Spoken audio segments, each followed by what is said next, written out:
All right, here we go. She's nice and clean in there. Nice and clean. But at any rate, you can tell where the oil pan gasket's kind of been compromised. Oh, especially at the rear. So that's my take on this. We're going to go ahead and replace the oil pan gasket and go from there. But I don't think the round seal, that two-piece seal is leaking. Not that I can tell. And I don't think there's anything on the back of the retainer. I'm gonna feel it.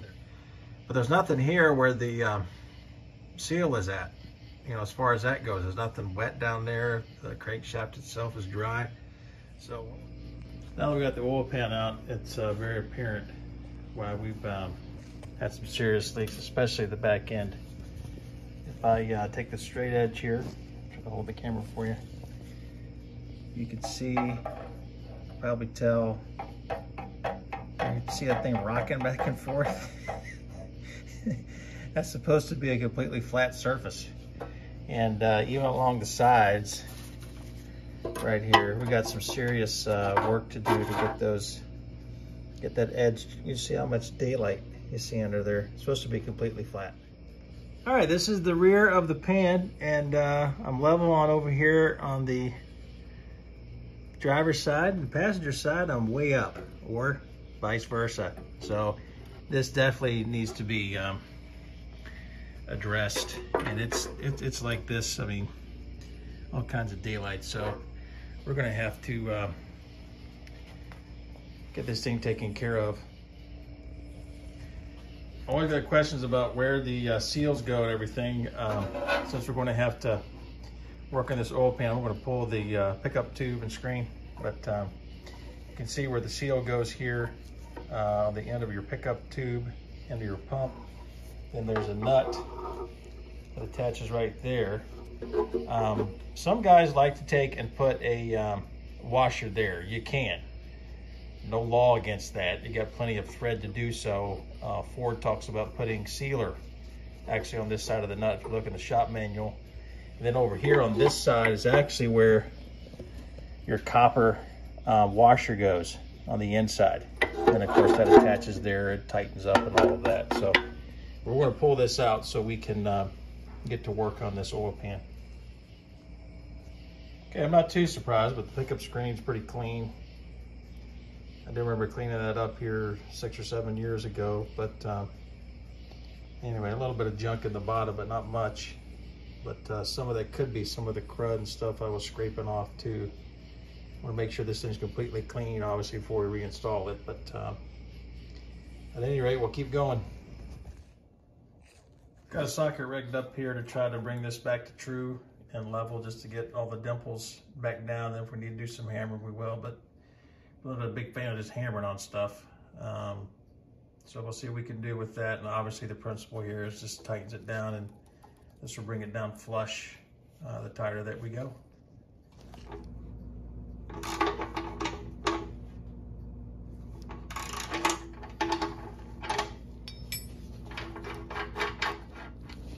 I did both of these bolt holes that go to the front, and really did a good job with those. I really more concerned about the back than anything else, but even the front, just notice that it's not perfect. So we'll see what the back gives us. Flip this around so you can get a better shot. All right, before we tighten this one down, you can see how how bad the dimple is. So we're going to go ahead and tighten it down and see what we get here.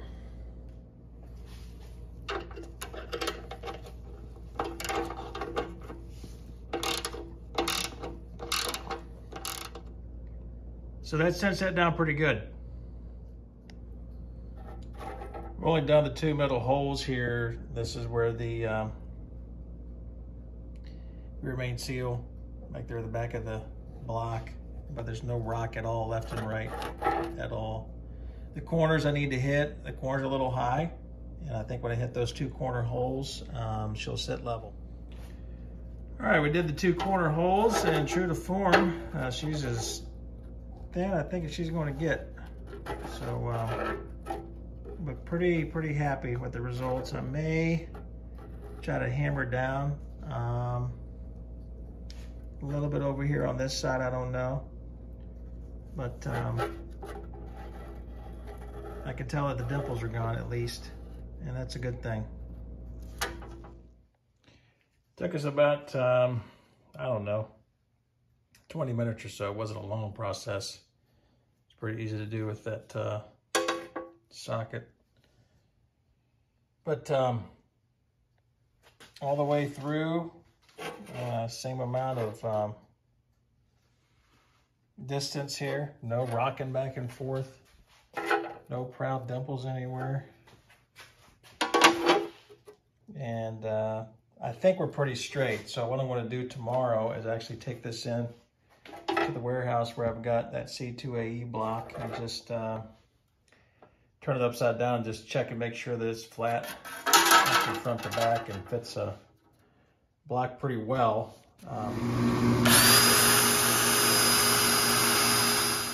Just a quick examination just to make sure the rail is completely flat, and it looks really good. There's no rocking.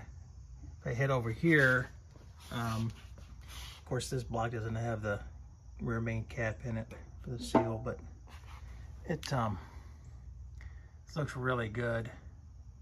Yeah, we got one place like right here. Maybe want to dimple that one a little bit, reverse it a little bit maybe. I don't know. It's kind of looking underneath from front to rear. The camera focuses there. But a whole lot better than it was, that's for sure. Okay, I have let this set overnight, actually a couple nights. And when I left it, that bottom of the block was completely clean. And you can tell that oil has weeped down, and you can even see where it still continues to drip. I changed out my drip pan underneath of here, and it probably had half a cup, pint of oil in it. So these things will continue just to drip, drip, drip like this. But we're going to use some brake clean here and spray some of this down if I think I need to. I've got some paint thinner, shop rags. You want this as clean as it can possibly be on these rails. One note to make here on your studs in the rear main seal retainer. You do need to put some sealer on those when you thread them back into your retainer here. I took these out. This one's kind of stubborn, so I just slotted the end of it to get that stud off of there, and put some sealer on there, put them back inside. Do want to save that because that will be a point of contention where that will leak. Okay, once you get all the surfaces clean, what I'd like to do is go ahead and get that RTV sealer out. And what I was talking about was right up here where the timing cover meets the block. There's a little, sometimes it's not exactly even, and you can take up some of that space there with just a little bit of sealer. Not a lot, just a little bit, but you want to go ahead and get that on next before you spray down your gasket and so on. Now it's time for some spray gasket on the oil pan gasket, go all the way around the rails, and we're going to let that set up for a little bit. And next what we're going to do is put on our oil pan pickup tube. And we're going to get a new copper washer for the interior of our oil pan pickup tube. The only washer we need. We'll go ahead and get this washer on pickup tube all the way around. Feed it through, and then this is a good way to do it here. It's going to be a little pesky if you don't use the right angle and hold your just right. Just like that, and then from the bottom, come back around, just like so. There we go. clean out our nut a little bit and put that on as well. Ford does recommend putting sealer on this nut when you put it back on. We're going to get some thread sealer and do that in just a second here. Okay.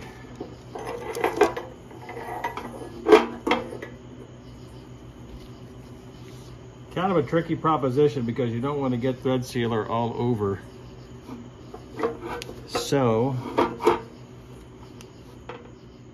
put a couple dabs right there.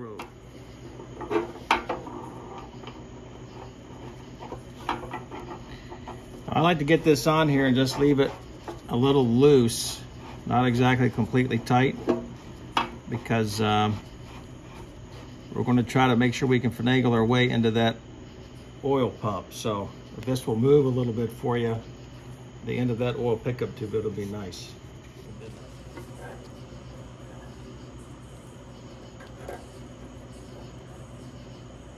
And there we go. All right, we're gonna go grab our gasket and put that on here. This is, I've already cleaned this up with brake cleaner and get this ready to install. The stuff that you can see is very tacky. But like I say, none of these gaskets come out of the box completely square. So we'll see how tacky this is, and it may be that this will be tacky enough I won't need any thread this go around. So far it looks like it's lining up pretty good to me, and it's staying in shape. So let me put the camera down, make some adjustments. Okay, we're pretty much ready to go here, so I'm gonna go transfer and get underneath the vehicle and get to work. All right, you get back under here before you put your pan on. If your dipstick's still in, push that up a little bit, give yourself a little bit more room. And just double check everything's dry as it can be before you put that gasket in position there. So obviously we're gonna line it up with the studs, but it is gonna be extremely tight to get through here. We're gonna have to clear the sway bar and come back and hopefully keep our gasket on our oil pan. I didn't use any thread this time. That stuff's pretty tacky. So I'm gonna put the camera down and get to work here.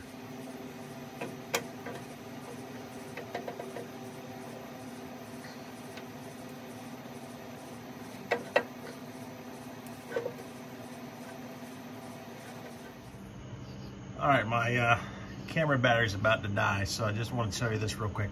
I did have to pull this back out and put threads on the gasket. It just wouldn't stay in position, so I went ahead and did that in several places. I'm going to go ahead and cut those now, but everything, all the bolts, the two nuts are installed here, and this is still loose as far as the seal and nut to the oil pump.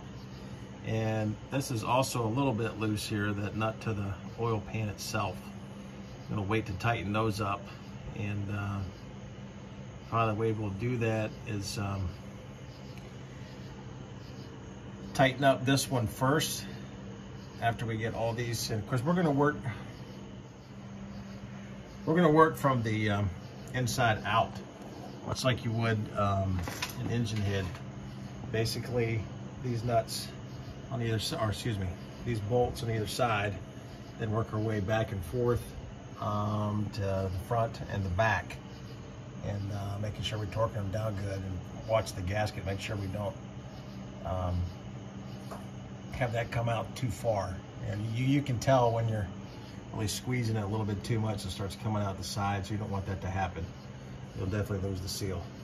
But my camera's about dead. That's about all for this right now. I'll probably wait till tomorrow, until daylight, to show you more.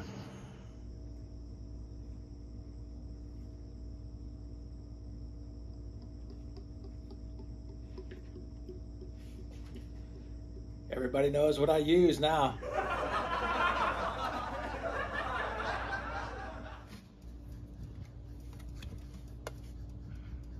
Okay, with the coil wire unplugged, we're gonna turn the starter over and wait till we get oil pressure here.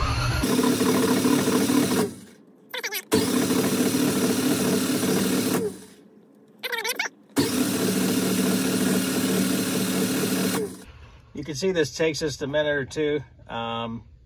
You certainly don't want to burn out your starter drive, but I guess if I wasn't so lazy, I would pull the distributor and prime the pump. But this just goes to show you why you really want to pull that coil wire. You don't want to dry fire this thing, that's for sure. So we're just about there. And there she goes, she's coming up. So feel pretty confident to go ahead and start the engine here.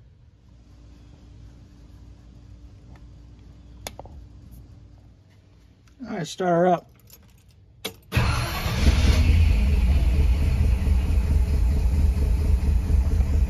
Choke out a little bit.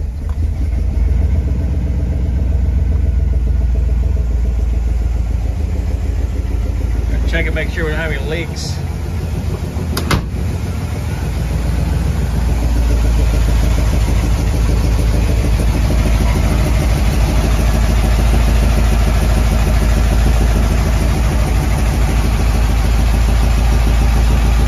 Of course, I'll have to look at her again when she's nice and hot, but